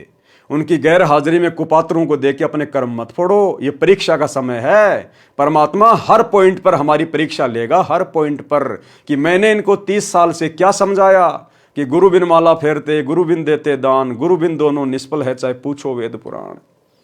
एक भगत जी ने कहा कि वाणी तो ये कह रही है कि गुरु बनाकर दान देना चाहिए, तो हमने तो सतगुरु रामपाल जी को अपना गुरु बना रखा, उसके बाद आश्रमों में दान दे रहे हैं।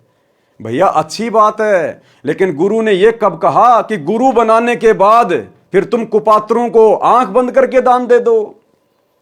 आपने तो गुरु बना लिया ना, तो रोड के ऊपर जो भिखारी रहते हैं उनको भी दे दो दान। क्यों नहीं देते उन भिखारियों को आप 4 रुपए, 5 रुपए, 10 रुपए? आपको पता है कि अगर ये मेरे पैसे का दुरुपयोग करेगा तो मुझे सजा भोगनी पड़ेगी। क्यों भैया, आपने तो गुरु बना रखा ना, दे दो भिखारी को दान। ठीक इसी प्रकार गुरु बनाने के बाद भी ये देखा जाता है कि सामने वाला सुपात्र है या कुपात्र है, आंख बंद करके दान नहीं दिया जाता। तो 90% संगत ने गुरुजी की गैर हाजिरी में इस परीक्षा के समय में ज्ञान को आधार ना बनाकर अपने जमकर कर्म फोड़ लिए हैं। इसी प्रकार भक्ति मार्ग में नाम तो बीज है, और जो यज्ञ हैं 5 यज्ञ, धर्म यज्ञ, ध्यान यज्ञ, हवन यज्ञ, प्रणाम यज्ञ और ज्ञान यज्ञ सिंचाई का कार्य करती हैं। यदि दीक्षा लेकर यज्ञ नहीं की तो भक्ति सफल नहीं होती। पारक के अंक की वाणी नंबर 1209 में 5 यज्ञ बताई हैं। अब ये 5 यज्ञ करने के लिए भाई और बहनों हमें किसी आश्रम में जाने की जरूरत नहीं है। यदि हमारे गुरुदेव आश्रम में हैं तो हम लाख बार जाएं, लेकिन जैसे वर्तमान समय 2024 गुरुदेव हिसार जेल में बैठे हैं, हमने ये 5 यज्ञ करने के लिए किसी आश्रम में जाकर धक्के खाने की जरूरत नहीं है। गुरुदेव ने अनेक बार सत्संगों में समझाया कि जिस दिन घर घर में 5 यज्ञ शुरू हो जाएंगी, घर घर में, आश्रम में नहीं, जिस दिन इस ज्ञान को समझकर पुण्यात्माएं घर घर में 5 यज्ञ शुरू कर देंगे, इस धरती पर सतयुग जैसा माहौल हो जाएगा, सतयुग जैसा। गुरुदेव ने घर पर 5 यज्ञ करने का आदेश दिया है। अरे हम नाम दीक्षा लेते हैं, हमें गुरुदेव का फोटो मिलता है, हमारे को घर पर गाय या भैंस के घी का खड़ी बत्ती वाला दीपक जलाने के लिए कहा जाता है, दंडोत करने के लिए कहा जाता है। कहां पे? अपने घर पे। हमें प्रतिदिन 5 यज्ञ करने का आदेश दिया जाता है ना, तो आश्रम में हम कितनी बार जाते हैं? महीने में 1 बार या 2 बार। तो क्या घर पे 5 यज्ञ ना करें? अगर हम घर पे 5 यज्ञ करेंगे तो क्या हमारी यज्ञ सफल नहीं होगी? हमें तो गुरुजी ने रोजाना 5 यज्ञ करने का आदेश दिया ना, तो रोजाना तो हम आश्रम में जाके कर नहीं सकते, रोज तो हम आश्रम में जा नहीं सकते, तो हमने अपने घर पे 5 यज्ञ करने पड़ेंगे ना। तो हम गुरुजी की गैर हाजिरी में क्यों धक्के खाएं, क्यों भटकें, जब 5 यज्ञ हम आसानी से अपने घर पे कर सकते हैं। अरे घर पर शांति से बैठ के सत्संग सुनो, 3 समय की आरती करो, अपना सुमरण करो, मन लगा के करो, ध्यान से करो, आपकी 2 यज्ञ बन गई, ज्ञान यज्ञ और धर्म यज्ञ। सभी भाई बहन परमात्मा की पुस्तकों पर जो वीडियो बन रहे हैं, विशेष संदेश पर जो वीडियो बन रहे हैं, इनको ध्यान से सुनते हैं, हमारे दोनों यज्ञ बन रहे हैं, ज्ञान यज्ञ और ध्यान यज्ञ। अपने गुरुदेव को हम दंडवत प्रणाम करते हैं। अष्ट अंग से दंडवत प्रणामा, संध्या प्रातः करो निष्कामा। हमारा जो है वो प्रणाम यज्ञ बन रहा है। अपने घर पर हम रोजाना 24 घंटे देसी घी की जोत जला रहे हैं, हमारा हवन यज्ञ बन रहा है। और अपने गुरुदेव भगवान को रोजाना भंडारा लगा रहे हैं, भोग लगा रहे हैं, भोग की आरती के साथ। इससे बड़ा धर्म यज्ञ और संसार में क्या होगा? तो जो मूर्ख प्राणी होगा, जो गुरु जी की गैर हाजिरी में पांचों यज्ञ करने के लिए आश्रमों में धक्के खाएगा। हाँ, यदि आप पिकनिक मनाने के लिए, टाइम पास के लिए, मनोरंजन के लिए, मन बहलाने के लिए यदि आप आश्रमों में जाते हैं तो आप जियों का स्वागत है। अन्यथा भक्ति तो आप अपने घर पे रह के कर सकते हैं। ये भक्ति जंगल में करने वाली नहीं है, आश्रम में जाके करने वाली नहीं है। ये भक्ति परमात्मा ने हमें घर में रहकर करने वाली दी है, घर में रह के करने वाली। गरीब दान ज्ञान प्रणाम कर, होम जो हरि के हेत। यज्ञ पंचमी तुझ कहूं, ध्यान कमल सुर सेत। अर्थात दान यानी धर्म यज्ञ, ज्ञान यज्ञ, प्रणाम यज्ञ, होम यानी हवन यज्ञ और पांचवा ध्यान यज्ञ। ये पांचों यज्ञ साधक को गुरुजी के आदेश अनुसार करनी चाहिए। और गुरुजी ने हम सबको आदेश दिया हुआ है कि पांचों यज्ञ आपने अपने घर पे प्रतिदिन करनी है। और जिस दिन ये पांचों यज्ञ घर घर शुरू हो जाएगी, इस पृथ्वी का माहौल बदल जाएगा, सतयुग जैसा माहौल हो जाएगा। औरत कभी विधवा नहीं होगी, घर में कोई अमंगल नहीं होगा, माता पिता की आंखों के सामने बच्चों की मृत्यु नहीं होगी, अकाल मृत्यु नहीं हो सकती, एक्सीडेंट में मृत्यु नहीं हो सकती, किसी भयंकर बीमारी से मृत्यु नहीं हो सकती। जबकि आज ये सारे कहर शतलोक आश्रम मैनेजमेंट हरियाणा वालों पर, जो इन आश्रमों में जा जाकर कुपात्रों को दान धर्म दे रहे हैं, इन सब की दुर्गति हो रही है, सब की। केवल सत्सेवक भाई बहन हैं जो परमेश्वर के विधि विधान से पांचों यज्ञ अपने घर पे करते हैं, गुरु को इष्ट मानकर। आज हम भगत भाई बहनों का उंगली का नाखून भी नहीं उतरने दे रहा सतगुरु, नाखून भी। अगर आपको सतयुग जैसा सुख देखना है तो सतसेवकों के घरों में देखो, सतसेवकों के घरों में आत्मिक सुख। तो भाई और बहनों, एक छोटा सा सत्संग गुरुदेव का, जिसमें गुरुदेव ने स्पष्ट कर दिया कि जिस दिन आप इस ज्ञान को समझकर घर घर में पांचों यज्ञ करना शुरू कर दोगे, आश्रम में जाकर नहीं, घर घर में, फिर देखना। सुनिए। पुणात्मा, देखो परमात्मा की रजा आपके ऊपर कैसी है। थोड़ी सी गर्मी होती है, परमात्मा बच्चा अपनी प्यारी आत्माओं के अमृत बरसा देते हैं, ठंड सी कर देते हैं कि ताकि ये बच्चे परमात्मा की मेरी महिमा को सुन लें। यदि अच्छी ठंड कर दी तो तुम सारे लटके लेने लग जाओगे, न पड़े बैठे बैठे सोओगे।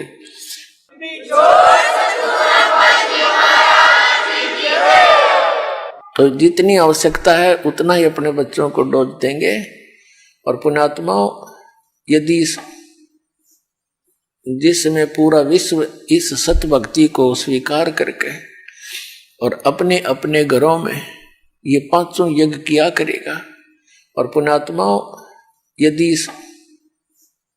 जिसमें पूरा विश्व इस सत भक्ति को स्वीकार करके और अपने अपने घरों में ये पांचों यज्ञ किया करेगा, फिर देखना। सतयुग में ऐसा होता था, इतने पुण्यकर्मी प्राणी होते थे, यदि कोई 10 व्यक्ति बैठकर और चर्चा कर देते थे कि भगवान वर्षा नहीं हुई, आपके बच्चे दुखी हो गए, उसी समय परमात्मा वर्षा कर देते थे। यानी कोई अभाव सतयुग में नहीं होता था। पिता से पहले पुत्र नहीं मरता था, स्त्री विधवा नहीं होती थी।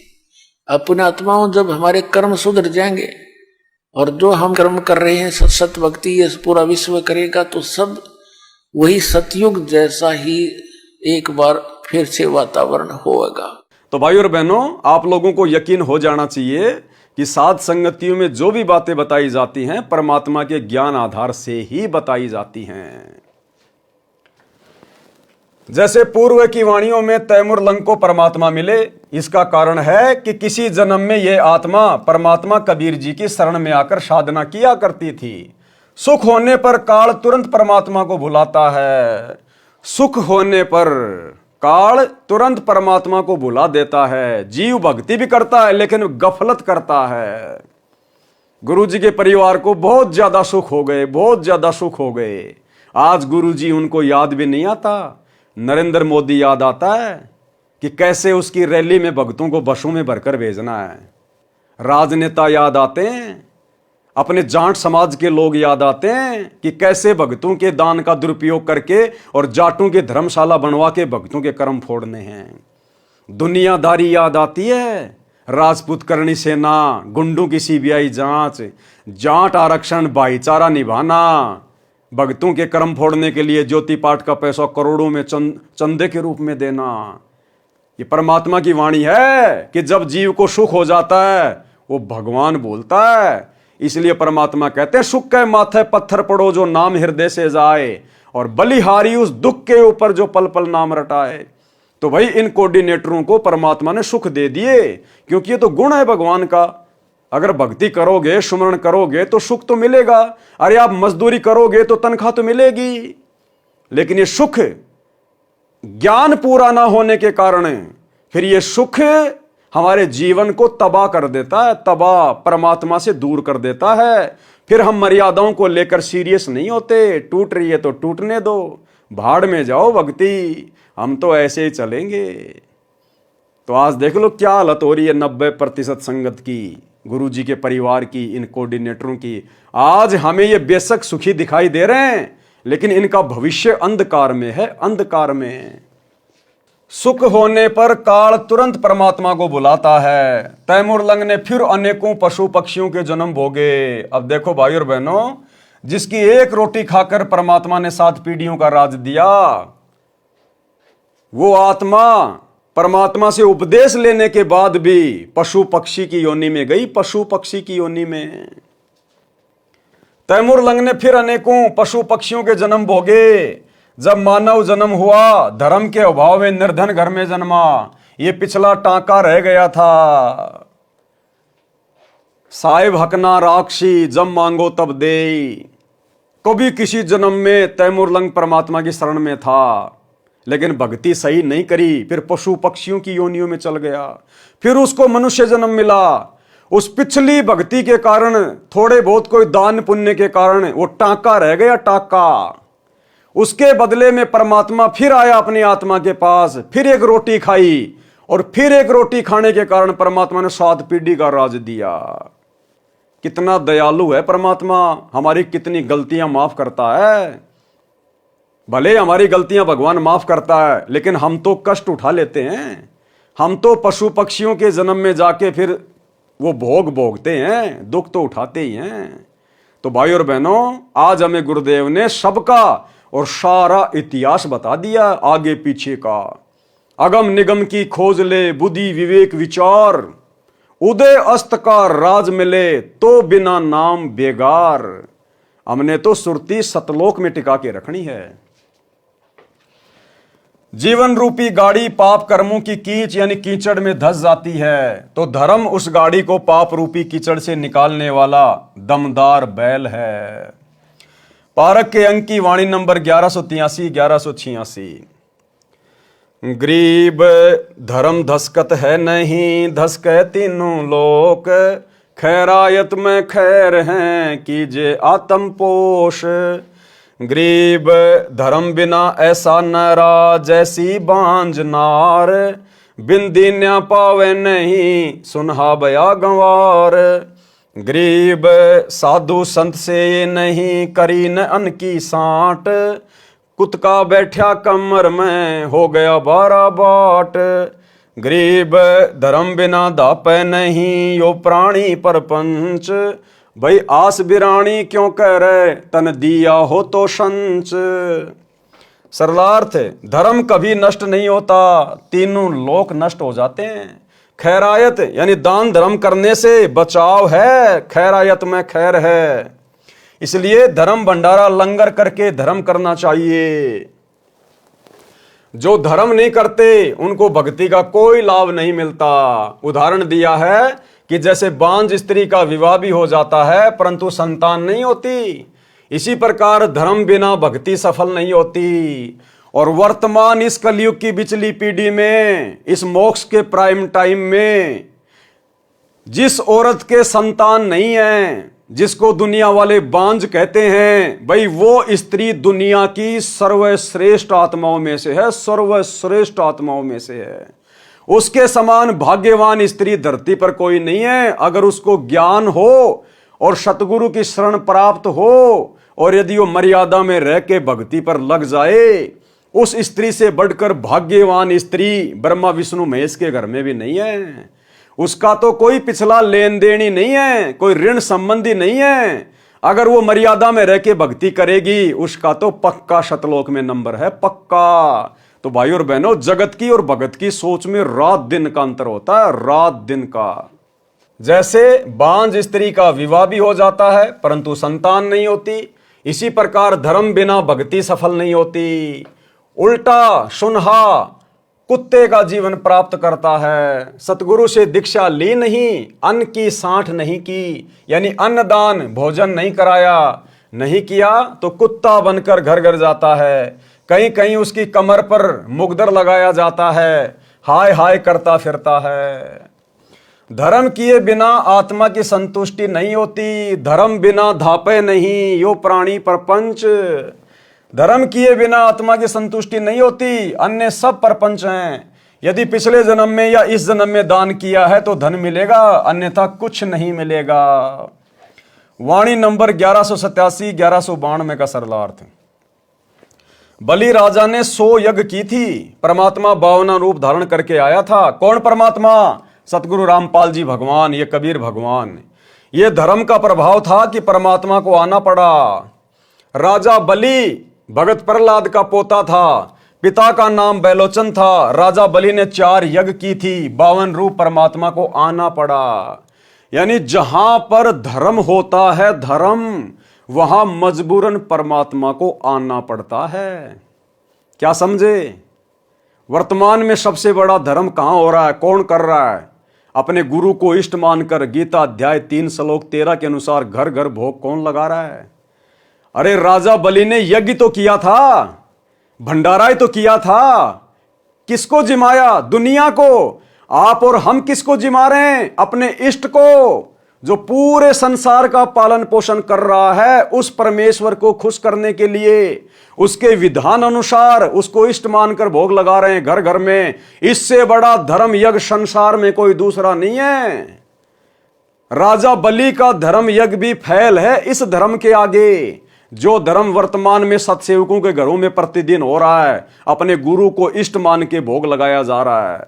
राजा बलि के द्वारा 100 यज्ञ करना और सतसेवकों के द्वारा एक समय अपने गुरुदेव भगवान को भोग की आरती के साथ भोग लगाना, उसके 100 यज्ञ के ऊपर भारी है, 100 यज्ञ के ऊपर।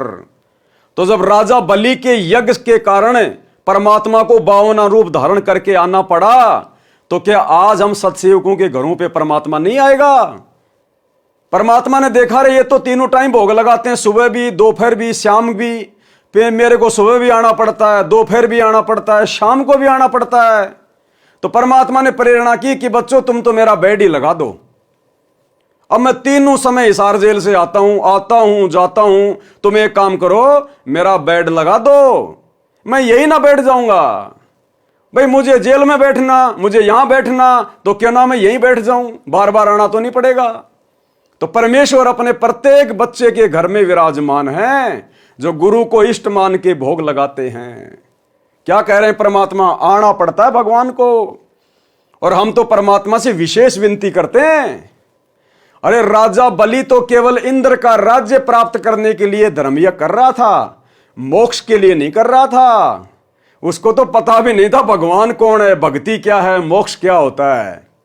आप और हम तो निस्वार्थ भाव से अपने आत्म कल्याण के लिए, गुरु को प्रसन्न करने के लिए ये धर्म यज्ञ कर रहे हैं, भोग लगा रहे हैं। इंद्र का राज्य प्राप्त करने के लिए नहीं, थूकते हैं हम इंद्र के राज्य के ऊपर अपने गुरुदेव भगवान की आज्ञा अनुसार। तो ऐसी जगहों पर तो परमात्मा परमानेंट सेट हो जाता है, परमानेंट, एक क्षण के लिए भी दूर नहीं होता उस घर से। और फिर हम तो परमात्मा से अर्ज करते हैं, उनका भोजन भंडारा लगा के क्या विनती करते हैं हे परमपिता परमात्मा, सारी सृष्टि के रचनहार कबीर परमेश्वर सतगुरु रामपाल जी भगवान, आप जी का भोग प्रसाद तैयार है। आप अपनी पवित्र रसना से इसे पवित्र करने की कृपा करें। हे परमेश्वर, भोग प्रसाद बनाते समय, लगाते समय या भोग की आरती करते समय यदि हम तुच्छ बुद्धि जीवों से कोई त्रुटि रह जाए तो परमेश्वर हमें तुच्छ जानकर क्षमा करना।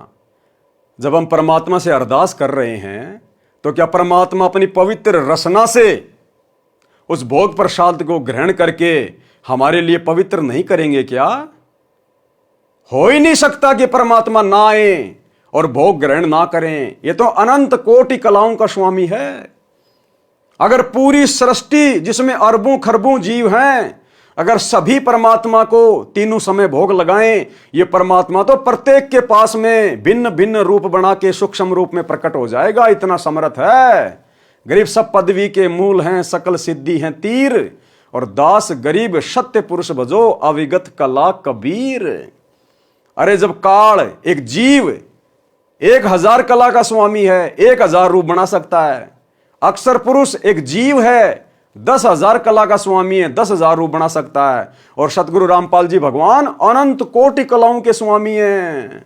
इनके लिए तो कुछ भी मुश्किल नहीं है। तो भाई और बहनों, परमात्मा को आना पड़ता है और आना नहीं पड़ता। अब तो परमात्मा सत्सेवकों के घर में परमानेंट पैर जमा के बैठ गए, परमानेंट पैर जमा के, कि क्या करूंगा जाके, थोड़ी देर बाद में फिर आना पड़ेगा दोपहर को, फिर शाम को आना पड़ेगा, भंडारे का भोग लगाएंगे, फिर रात को सोऊंगा तब दूध का भोग लगाएंगे, सुबह उठते ही नाश्ते का भोग लगाएंगे। तो क्या करूंगा, बार बार आऊंगा जाऊंगा, क्यों ना यहीं विराजमान हो जाता हूं। अरे वाह, बेड भी लगा दिए बहुत बढ़िया बढ़िया, रोजाना चादर वगैरह बिछती है, या सप्ताह में एक बार मेरे बच्चे मेरे कपड़े चेंज कर रहे हैं। अरे सारी व्यवस्था कर रखी है इन्होंने तो मेरे लिए। अति प्रसन्न, अति प्रसन्न, और परमात्मा विराजमान। और ये चाहिए भगत को, और क्या चाहिए। अरे जब परमात्मा बलि की यज्ञ में गए और परमात्मा ने कहा कि बेटा, मैंने वर्तमान इंद्र को, इंद्र की जो पदवी है वो दे रखी है, उसको अपना राज्य करने दे। जब इसका राज्य समाप्त होगा तब मैं तेरे को इंद्र का राज्य दूंगा, तब तक मैं तेरे को पाताल लोक का राज देता हूं। तो बलि ने क्या कहा कि परमात्मा एक वचन दो मुझे। बोला भाई बोल। बोला जब तक मैं पाताल लोक में रहूंगा, पाताल का राज करूंगा, आप मेरे द्वार के आगे 52 रूप में सदा खड़े रहेंगे। देखो, मांगना भी नहीं आया उसने, क्या मांग लिया मूर्ख आदमी ने, कि आप मेरे दरबार के आगे 52 रूप में खड़े रहेंगे। अरे कम से कम यह कह देता कि भगवान आप मेरे सिंहासन पर सूक्ष्म रूप में विराजमान रहेंगे, आप सदा मेरे ऊपर आशीर्वाद बना के रखेंगे। हे भगवान, आपके दिए हुए महल में आप विराजमान रहेंगे। लेकिन क्या मांगा कि मेरे द्वार के आगे खड़े रहेंगे। तो जब वो परमात्मा उस बलि के कहने पर और उसके दरवाजे के आगे खड़ा रह सकता है, जब तक बलि ने पाताल का राज किया, आप और हम भाई बहनों ने तो उसी परमात्मा की प्रेरणा से, देखो आप और हमारा कोई सहयोग नहीं है, कोई रोल नहीं है, हम जीव हैं 2 कोडी के, करे करावे साइया। आज तो हम भाई बहनों ने परमात्मा के लिए सुसज्जित बेड लगा दिए, आसन लगा दिया। आज तो परमात्मा निष्फिक्र होकर यूं पीछे हाथ लगाकर यूं लेटेंगे मालिक आराम से, मजे से। तो भाई और बहनों, आप और हमारा सौभाग्य, परम सौभाग्य। इसलिए परमात्मा कहते हैं बच्चों अपनी आत्मा को सराया करो। हम सत्सेवकों के लिए कहते हैं परमात्मा।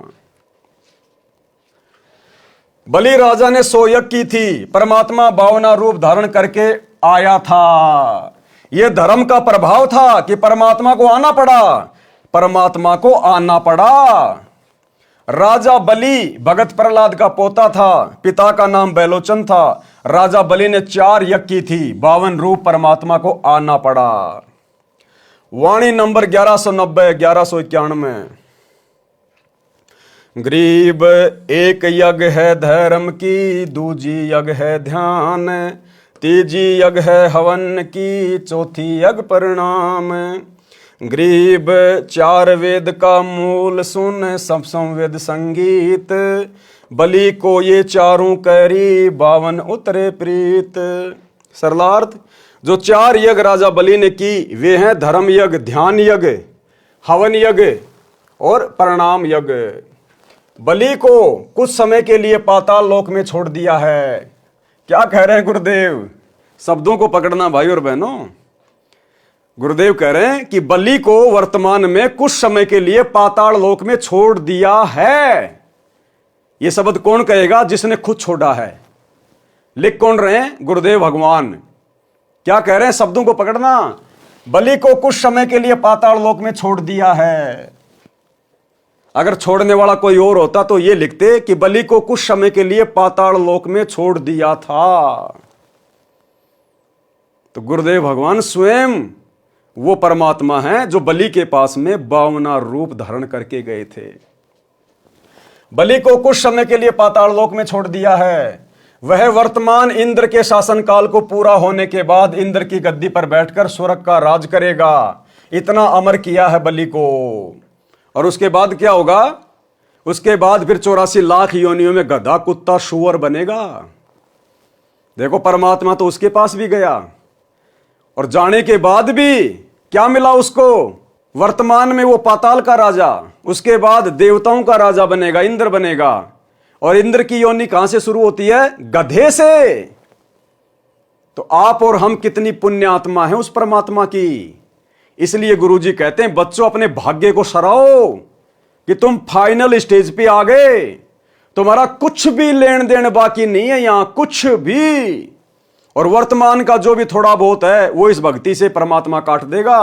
तुम्हारा तो अगला कदम शतलोक में है, अगर दृढ़ होकर भक्ति पर टिके रहे तो। बलि को कुछ समय के लिए पाताल लोक में छोड़ दिया है। वह वर्तमान इंद्र के शासन काल को पूरा होने के बाद इंद्र की गद्दी पर बैठकर स्वर्ग का राज करेगा। बस इतना अमर किया है बलि को। दान करने से मानव शरीर भी मिलता है। उसको मिलता है जो गुरु बनाकर धर्म करता है, यज्ञ करता है। एक बार दुर्भिक्ष गिरा था, यानी अकाल गिरा था। एक धर्मात्मा ने प्रतिदिन 1 आंजला यानी 1 मुट्ठी चनों की बाखड़ी बनाकर प्रत्येक व्यक्ति को बांटता था। वह सेठ उसके धर्म के कारण कई बार चक्रवर्ती राजा बना। एक भयंकर अकाल पड़ा था और एक सेठ था, उसने बाकड़ी होती है जैसे गेहूं होता है, गेहूं को पानी में गर्म किया जाता है बहुत ज्यादा, वो फूल जाती है, नरम हो जाती है, उसको बाकड़ी कहते हैं। उसमें कुछ मीठा वाठा मिला के लोगों को बांट दिया जाता था। जब हम पहले छोटे छोटे थे और जब किसी के घर में कोई रिश्तेदार आता था तो उसके गीत गुआए जाते थे। जब वो शाम को खाना खाता था तो गांव की औरतें इकट्ठा होकर गीत गाती थी और गीत गाने के बाद में फिर क्या मिलता था सबको? 1-1 मुट्ठी बाकड़ी की। वो खाया करते थे हम लोग। उस बाकड़ी के चक्कर में दास उस 1 मुट्ठी बाकड़ी के चक्कर में और रात के 10 बजे तक अपनी माता जी की गोद में बैठा रहता था, कब बाकड़ी मिलेगी, कब ये गीत समाप्त होंगे। तो चाहे वो चने उबालो चाहे गेहूं उबालो, उसको कहते हैं बाकड़ी। तो उस सेठ ने जो बाकड़ियां बांटी थी उस अकाल के समय में, उसके बाद उसके प्रतिफल में, बस इतने से दान धर्म के प्रतिफल में कई बार पूरी पृथ्वी का राजा बना, चक्रवर्ती। देखो, दान धर्म तो बहुत सारे लोग करते हैं, लेकिन उसने विशेष परिस्थिति में वो बाकड़ियां बंटवाई थी जिस समय लोग भूखे मर रहे थे, जिस समय लोगों को उसके भोजन की अति आवश्यकता थी। तो ऐसी परिस्थितियों में किया गया दान धर्म विशेष लाभ देता है। वाणी नंबर 1194 से 1195। गरीब नाम सरीखा दान है, दान सरीखा नाम, सुन ही को भोजन दिया, तीनों छिके बलि जाम। गरीब बुढ़िया और बाजीद जी, सुन ही के आनंद, रोटी चारू मुक्ति है, कटे गले के फंद। सरलार्थ, एक समय बाजीद राजा राज्य घर त्याग कर जंगल में साधना कर रहे थे। एक कुतिया ने 8 बच्चों को जन्म दिया। उसको बहुत भूख लगी थी। एक बुढ़िया अपनी 4 रोटी कपड़े में बांधकर खेत में काम के लिए जा रही थी। बाजिद ने कहा, माई इस कुतिया को 1 रोटी डाल दो, ये भूख से मरने वाली है, साथ में 8 बच्चे और मरेंगे। बुढ़िया चतुर थी, उसने कहा मेरे खून पसीने की कमाई है, ये कैसे दे दूं। संत ने कहा कैसे रोटी डालोगी? बुढ़िया ने कहा आप अपनी भक्ति का चौथा भाग मुझे दे दो, यानी संकल्प कर दो, मैं रोटी डाल दूंगी।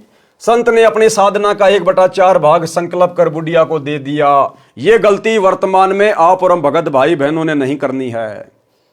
हमने अपनी भक्ति का एक अंश भी किसी को दान नहीं करना, चाहे कोई भूख से मर रहा तो मरने दे। भगवान आया धरती पे, भगवान का रास्ता बता दे, भक्ति कर, अपना आत्म कल्याण करवा। हाँ, नॉर्मल तरीके से हमारे कोई घर पे आता है, इज्जत करो, भोजन खिलाओ। रास्ते में आपको कोई भूखा व्यक्ति मिल जाता है, भूखा है, उससे पूछो, वो कहे हाँ भाई मुझे भूख लग रही है, कहीं भी रोटी लेके उसको खिला दो, कोई फल फ्रूट खिला दो, कोई बिस्कुट वगैरह उसको जो है वो खिला दो। लेकिन हमने अपनी भक्ति का 1% भी अंश किसी को दान नहीं करना। अगर ऐसा कोई छलबल हमारे साथ में काल प्रेरणा से कोई करे तो, कोई मर रहा तो मरने दो, हमने राजा जनक जैसी गलती नहीं करनी। परमात्मा कहते हैं दया बिना दरवेश कसाई। दरवेश यानी साधु, जिसके मन में दया नहीं है, जिसके हृदय में दया नहीं है, वो भगत भी कसाई के समान है। लेकिन भाई और बहनों, हमने ऐसी दया भी नहीं दिखानी जिसके दिखाने से हमारी भक्ति नष्ट हो जाए। कलयुग की पिछली पीढ़ी है, ज्ञान को आधार बनाना पड़ेगा। बुढ़िया ने 1 रोटी कुतिया को डाल दी, फिर भी कुत्ती भूखी थी। करते करते 4 रोटी कुतिया को डाल दी और संत बाजीत जी ने अपनी सर्व भक्ति कमाई उस बुढ़िया को संकल्प कर दी, जिससे कुतिया तथा उसके बच्चों का जीवन बचा। रोटी देने से माई को भक्ति की कमाई प्राप्त हुई और बाजिद की भक्ति पुण्यहीन हो गया, परंतु कुतिया और उसके बच्चों को जीवन दान देने के कारण स्वर्ग प्राप्ति हुई। फिर स्वर्ग से कहां जाएगा? उसी काल के जाल में। गरीब राजा की बांदी होती, रोटी देत हमेश, चक्कर भये हैं दहु दिशा, जीते जंग नरेश। सरलार्थ, एक राजा की बांदी यानी नौकरानी धार्मिक थी। वो प्रतिदिन गरीबों को रोटी बांटती थी। उसके कारण उस राजा ने कई राजाओं पर विजय प्राप्त की। उसका राज्य विशाल हो गया। जब उसने किसी ज्योतिष से पता किया तो पता चला कि तेरी नौकरानी के द्वारा तेरे खजाने से किए रोटी के दान से तुझे ये सफलता मिली है। वाणी नंबर 1192 1202 का सरलार्थ पूर्व में वाणी नंबर 41-47 के सरलार्थ में कर दिया है। वाणी नंबर 1203 का सरलार्थ पहले इसी अंग में कर दिया है। एक समय देवताओं और राक्षसों का युद्ध हुआ। एक राक्षस किसी भी शस्त्र से नहीं मर रहा था। एक ऋषि ने बताया कि इसकी मृत्यु ऋषि दधीची की हड्डी के तीर से होगी। ऋषि दधीची ने अपने पैर की हड्डी दान कर दी, तब वह राक्षस मरा। यह परमार्थ केवल महात्मा ही कर सकता है। लेकिन भाइयों और बहनों, हमने वर्तमान में ऐसी कोई गलती नहीं करनी है। आज हमने उसी जगह पर दान धर्म करना है जैसा हमें गुरुजी ने बताया है। आज दान धर्म केवल हमने अपने गुरुजी के चरणों में करना है, अपने गुरुजी के अनुसार करना है। आज हमने भावनाओं में नहीं बहना, आज हमने मान बढ़ाई में नहीं आना। चाहे आपके पास में 1 करोड़ रुपया क्यों ना हो, अगर आपने चंदे के लिए 1 रुपया भी दे दिया, उसी समय भक्ति खत्म हो जाएगी। आज हमें जैसा गुरुजी कहेंगे हम वैसा ही करेंगे, 1 कदम भी उससे बाहर नहीं चलेंगे। दान धर्म करने की सही जगह कहां है? हमारे गुरुजी के चरण कमल, बस वहीं करेंगे। अगर किसी को भक्ति चाहिए, कोई दुखी है, कोई परेशान है, गुरुजी का एड्रेस बता दो, भैया सत्संग सुनो, नाम ले, भक्ति कर। हाँ, जैसे हम सुखी हुए वैसे तुम भी सुखी हो जाओगे। अब हमने अपने टायर की हवा दूसरे के टायर में नहीं डालनी। जहां से हवा डलती है उसका एड्रेस बता दो। अपनी वित्तीय स्थिति के अनुसार सच्चे मन से दान किया जाए, वह वास्तव में दान फलता है। टोपी यानी सिर पर पहनने वाला, सर्दी से बचने वाला टोपा दान ही किया जाए। यदि अधिक दान करने का सामर्थ्य नहीं है तो वो यही फल देगा।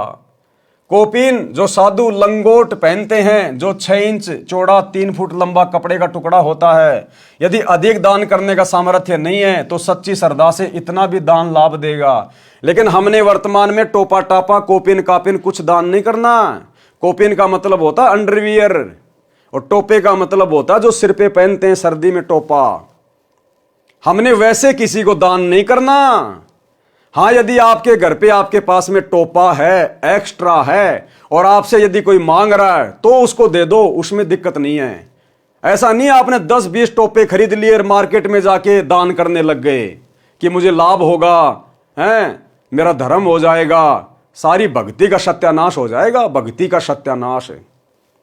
हमने इस प्रकार से पुण्य प्राप्ति के मकसद से हमने अपनी मर्जी से कोई दान धर्म नहीं करना किसी भी चीज का। कोई भिखारी आता है आपके घर पे, खाना मांगता, खिला दो। घर से खाना बना के बाहर जाके नहीं बांटना। आपके घर पर कोई आया जिसके पास में कपड़े नहीं है, आपके पास में एक्स्ट्रा कपड़े हैं, उसको दे दो। बिना सिले हुए कपड़े नहीं देना। उस कपड़े को बेच के आपके पैसे का दुरुपयोग कर देगा। पहना हुआ कपड़ा देना है, फटा पुराना, ताकि वो दुरुपयोग ना कर सके। बहुत सोच समझ के हमने एक एक कदम उठाना है, भावनाओं में नहीं बहना बिल्कुल भी। एक बार दान करना शुरू करें, परमात्मा बरकत लाभ देने लगेगा। फिर दान की मात्रा बढ़ाते जाएं। कहां? अपने गुरुदेव के चरणों में, अपने गुरुदेव के हाथों में, अपने गुरुदेव के रहते सहते उनकी आज्ञा अनुसार। बताया है कि जब पांडवों को श्राप देने ऋषि दुर्वासा 88,000 ऋषियों की सेना लेकर गया, तब पांडव जंगल में 13 वर्ष का वनवास काट रहे थे। उस समय परमात्मा श्री कृष्ण रूप में पांडवों के पास गए। एक शाक का पत्ता ही दान किया गया, उसी से 88,000 ऋषि तृप्त हो गए। इससे लघु दान और क्या हो सकता है। जितना घर पर बचा था सब दान कर दिया। ऐसा दान जो सच्चे और समर्पण भाव से किया जाता है पूरा लाभ देता है। तो भाइयों और बहनों, आज के वीडियो में केवल इतना ही। कल रात्रि 8 बजे दास के Facebook page Pawan Das is live के ऊपर सभी भगत भाई बहन फिर से लाइव जुड़िए। अगले वीडियो में परमेश्वर हमें किस प्रकार की शिक्षाएं देंगे, क्या इस पुस्तक में आगे लिखा हुआ है, ये हम कल रात्रि के वीडियो में जानेंगे, देखेंगे, समझेंगे और अपने जीवन में इन समस्त बातों को लागू करेंगे। देखो, गुरुदेव भगवान ने लिख दिया, दास उनकी सत प्रेरणा से आपको पढ़ा रहा है, दिखा रहा है, आपने सुन लिया और अमल ना आपने किया ना मैंने किया, तो हम दोनों परमात्मा के दोषी हैं। तो यदि गुरुदेव भगवान ने इतनी मेहनत की है, इतना समय इस पुस्तक को लिखने में लगाया है, किस लिए? आप और हमारे लिए, कि हम इन उपदेशों को अपने जीवन में ढालें और भक्ति को सफल करें।